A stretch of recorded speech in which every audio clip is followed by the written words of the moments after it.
Alright, this is going to be a quick tutorial on how to waterproof some stuff on your Rubicon. This is the second one I've done, so I probably know what I'm doing. Okay, the first thing to do is go to your weep hole for your water pump, and you can see that I just stuck a bolt in it, and that bolt is ultra-grade in there. That's all you got to do. Don't snorkel that, but you got to plug it so water doesn't get in there. Don't worry about it, it'll be fine. Okay, first thing you do. Second thing you do is you take this connector right here, which used to be mounted down here, unmount it from there, flip it up, zip tie it, drill a little hole, and zip tie it up here. That moves it up about a foot. These are known to get water in them and short out. It's just like a jumper for some other crap. You don't worry about it, but locate it as high as you can.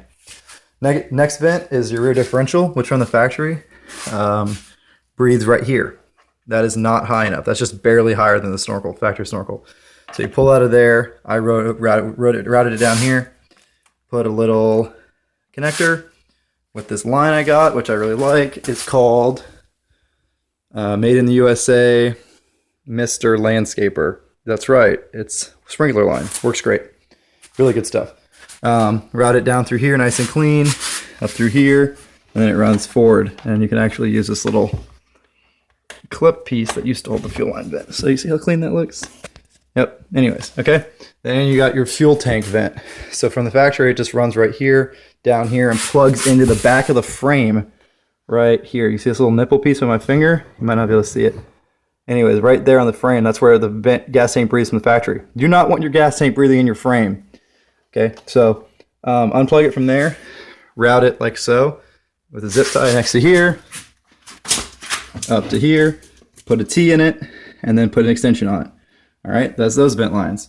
Then you got your front diff and your radiator overflow. They both breathe up here. Front diff will breathe right back in here. You can see I've just put a connector piece. What is this called? A straight line connector piece. Put an extension on it, ran it across. Okay. Same thing with your coolant overflow.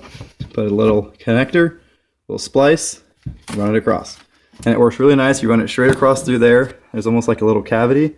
And it goes straight across the other side where all your other vent lines are already at. Okay? So at this point, you've got all your vent lines. The only one I haven't talked about yet is the fan, because the fan motor is a vent. It's right here. So I just took it. It used to breathe right in here, which is not high enough. That's going to go underwater, obviously. So you unplug it, bring it over here. You see the T, or the splice. Put the splice there, the purple line to black.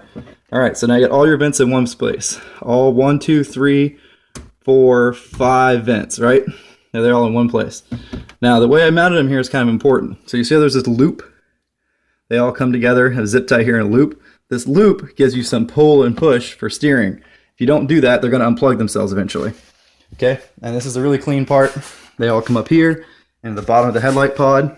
I find the easiest way to get them in there is to pull this off, put them in there and put it back to the pen, and they come up into the headlight pod, make a nice loop, and zip tie up here. So they're breathing right here. That's as high as you can get them. And in the headlight pod, you know, there's a lot of protection from splashing and stuff. You could dunk it for a split second. You'd never get water in any of those lines you see right there. That's where they breathe. Unobstructed. I did drill a tiny hole right here. See the little tiny hole? Put a zip tie to mount them. And the important thing is that you route them in such a way where your headlight's happy, right? That just pushes back, put my 2 screws in, that's happy. And when you steer, everything's happy. And if you look down here, how this works when you steer, you can see why that loop is necessary. See those lines flexing? They're flexing, but nothing's kinking. Best place to zip tie is where that one zip tie is right there to the mount for the front rack. Yep, and that's all your vent lines snorkeled. Another big thing you have to do in waterproofing this bike, I'm about to do it now, is pull the airbox and ultra gray all 3 boots. That's the intake manifold boot, the snorkel boot, and this giant air bladder boot down here, right up in there. You see where that boot is? They all leak from the factory. They're not made to be submerged, so you got to pull all those out, ultra gray them, ultra black them, whatever your preference is, but they need to be sealed. The airbox lid itself has a very good seal on it. Don't screw with that. Please don't glue the airbox lid on there. It's the worst thing you can do for a bike. It needs to be serviceable so you can check your shit. Some of you guys that have problems with the 4-wheel drive indicator flashing, it's because your solenoids in here are getting wet. My other bike, I swapped all these out with waterproof solenoids. I may not have to do that on this one, thanks to the 5-inch cat post lift kit it's getting, and the 34.5 inch outlaws, but I may end up doing waterproof solenoids in here anyways. It's just a bunch of relays, right? and they were not waterproof. So this box gets wet, foil dry light flashes. It's a huge mystery. No one